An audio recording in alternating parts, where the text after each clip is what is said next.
Hi friends, எல்லோரும் எப்படி இருக்கீங்க? இந்த வீடியோ வந்து நாங்கள் திடீர்னு மடப்புரம் கோயிலுக்கு ஒரு நாள் சாயந்தரம் பேசிக்கிட்டு இருந்தோம். அப்புறம் சடனாக வந்து கிளம்பி நாங்கள் போயிட்டோம். 7 மணிக்கு தான் வீட்டை விட்டே கிளம்புனோம். ஆனால் அங்கே வந்து 8 மணிக்கு வந்து நட சாத்திரும் போல், அது எங்களுக்கு தெரியலை. அதனால் போயிட்டு நாங்கள் அவசர அவசரமாக வந்து சாமி வந்து கும்பிட்டுட்டு வெளியே வந்து வந்துட்டோம். ரொம்ப அவசரமாக தான் கும்பிட்டோம். 7 மணிக்கு தான் வீட்டை விட்டு கிளம்புனனால 8 மணிக்கு நட வந்து சாத்துறாங்க. அதனால் வந்து சாமியை நல்லபடியாக கும்பிட்டுட்டு கொஞ்சம் நேரம் உட்காந்துட்டு நாங்கள் வெளியே வந்துட்டோம். சாமிக்கு எலுமிச்சம்பழம் மாலையெல்லாம் வாங்கி கொடுத்து சாமி கும்பிட்டு வந்தோம். நீங்கள் எல்லோரும் மடப்புரம் கோயிலுக்கு வந்து போயிருக்கீங்களான்னு என்னட்ட கமெண்ட்டில் வந்து ஷேர் பண்ணுங்கள்.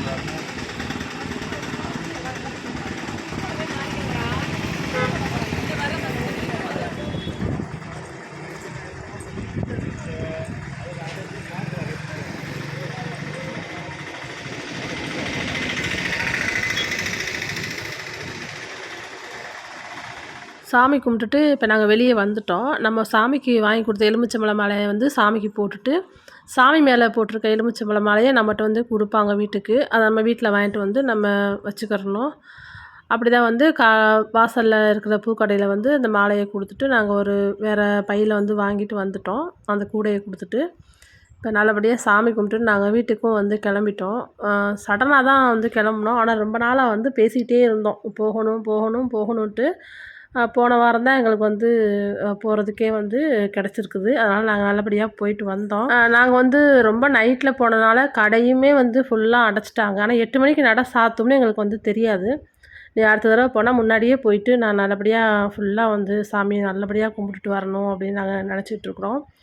இப்போயும் சாமி கும்பிட்டோம். இருந்தாலும் கொஞ்சம் கூட்டத்தோடு நம்ம சாமி கும்பிட்டுட்டு ரிலாக்ஸாக கொஞ்சம் நேரம் உட்காந்துட்டு வர்றதுக்கும், போனோன்னே சாமி கும்பிட்டு வெளியே வர்றதுக்கும் நிறையா வித்தியாசம் இருக்குல்ல. அதனால் வந்து அடுத்த தடவை போனோம்னா ரொம்ப ரிலாக்ஸாக சாமி கும்பிட்டு வரலான்னு நாங்கள் பேசிகிட்டே போனோம். அப்புறம் வர வழியில் ஏதாவது டீ அப்புறம் காஃபி எதாவது சாப்பிட்றீங்களான்னு கேட்டாங்க. சரி இறங்கி போயிட்டு ஒரு பேக்கரியில் போயிட்டு பப்ஸு, காபி இதெல்லாம் வந்து சாப்பிட்டுட்டு வந்தோம். இந்த கடையில் வந்து நாங்கள் வரும்போதே மணி 8:30 இருக்கும். சரி நைட்டு வந்து சாப்பிட்டு போகலாமான்னு பேசிகிட்டு இருந்தோம். இல்லை வேணாம், காஃபி தான் குடிக்கணும் போல் இருக்குது அப்படின்ட்டு காஃபி வந்து நான் குடித்தேன். அப்புறம் அத்தையா வந்து டீ குடித்தாங்க. பிள்ளைகளுக்கு வந்து பப்ஸு வாங்கி கொடுத்தோம். அதை வந்து சாப்பிட்டாங்க. சாப்பிட்டுட்டு அப்புறம் வீட்டுக்கு வந்து நாங்கள் கிளம்பி வந்துட்டோம்.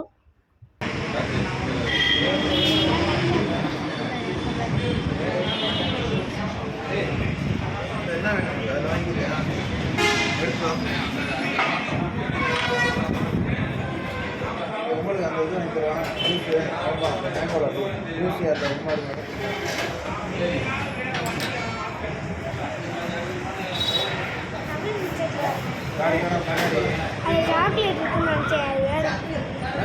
அது வேறு கல்யாண சாக்லேட் வேறு ஃப்ளேவர்.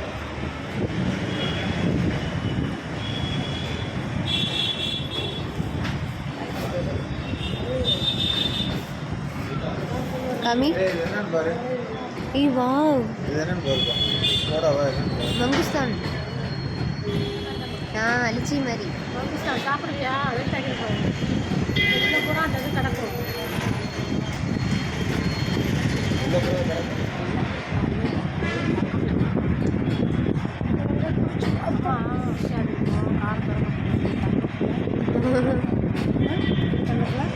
காரம் கையில் பிடிச்ச அத்தை விழுந்து வேணா விழுந்து அழுதுட்டு போகிறேன். இப்போ நாங்கள் வீட்டுக்கு வந்துட்டோம். வரும்போதே வந்து இந்த நாய்க்குட்டிகள்லாம் பக்கத்தில் மரத்தடியில் வந்து ஒரு 7 குட்டி வந்து நாய்க்குட்டி வந்து போட்டிருந்துச்சு.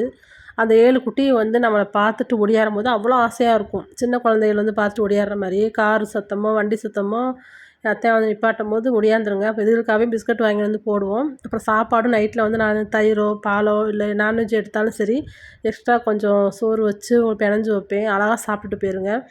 என்னன்னு தெரில, இப்போ ஒரு 6 குட்டி தான் இருந்துச்சு. ஒரு குட்டி யாரும் தூக்கி போயிட்டாங்களான்னு தெரில. அப்புறம் 6 குட்டியிலையுமே நல்லா விளையாண்டு திரிஞ்சுங்க. இன்றைக்கி காலையில் வந்து ஒரு குட்டி வந்து ரொம்ப நேரம் கத்திக்கிட்டே இருந்திருக்குது. ஒரு பக்கத்து வீட்டில் சைடில் வந்து இருந்துச்சு. நாங்கள் கூட சரி சும்மா தான் விளையாட்டுக்கு சண்டை போட்டு கத்துதுக போல் நினச்சிட்டே இருந்தோம். அப்புறம் ரொம்ப நேரம் கத்திகிட்டே இருந்து அது வந்து இறந்தும் போயிடுச்சு.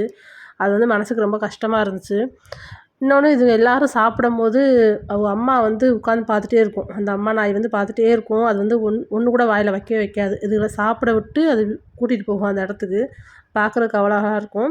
உங்கள் வீட்டு சைடு இந்த மாதிரி நாய் இருக்கா? நீங்கள் சாப்பாடு பிஸ்கட்லாம் போடுவீங்களான்னு சொல்லுங்கள். அந்த நாய்க்குட்டி இறந்தது எனக்கு உண்மையாக ரொம்ப கஷ்டமாக இருந்துச்சு. அதை வந்து எப்படி காப்பாற்றுறதுன்னு தெரில. நாங்களும் இந்த மாதிரி நாய்க்குட்டியெல்லாம் காப்பாற்றி வளர்ப்பாங்கள்ல, அவங்களுக்கெல்லாம் கூட நாங்கள் ஃபோன்லாம் அடித்து பார்த்தோம். அது மாதிரி யாருமே ஃபோனும் எடுக்கலை. அப்புறம் என்ன செய்கிறது, அது வந்து இன்றைக்கி இறக்கணும் அப்படின்னு இருந்திருக்கும் போல். இறந்து போயிடுச்சு. அப்புறம் அவங்க 10 மணிக்கு மேலே தான் கூப்பிட்டாங்க. அது 9 மணிக்கே இறந்து போயிடுச்சு. அது ரொம்ப கஷ்டமாக இருந்துச்சு. இந்த வீடியோ வந்து கண்டிப்பாக அவங்க எல்லாருக்கும் பிடிச்சிருக்கும். இது வரைக்கும் என்னோடய சேனலை சப்ஸ்கிரைப் பண்ணாதவங்க ப்ளீஸ் சப்ஸ்கிரைப் பண்ணிக்கோங்க. இந்த வீடியோ பிடிச்சிருந்தா லைக் பண்ணுங்கள், ஷேர் பண்ணுங்கள், கமெண்ட் பண்ணுங்கள். ராம்ஜோ சமையலறை சேனலை சப்ஸ்கிரைப் பண்ணுங்கள். பெல் பட்டனை கிளிக் பண்ணுங்கள். நன்றி.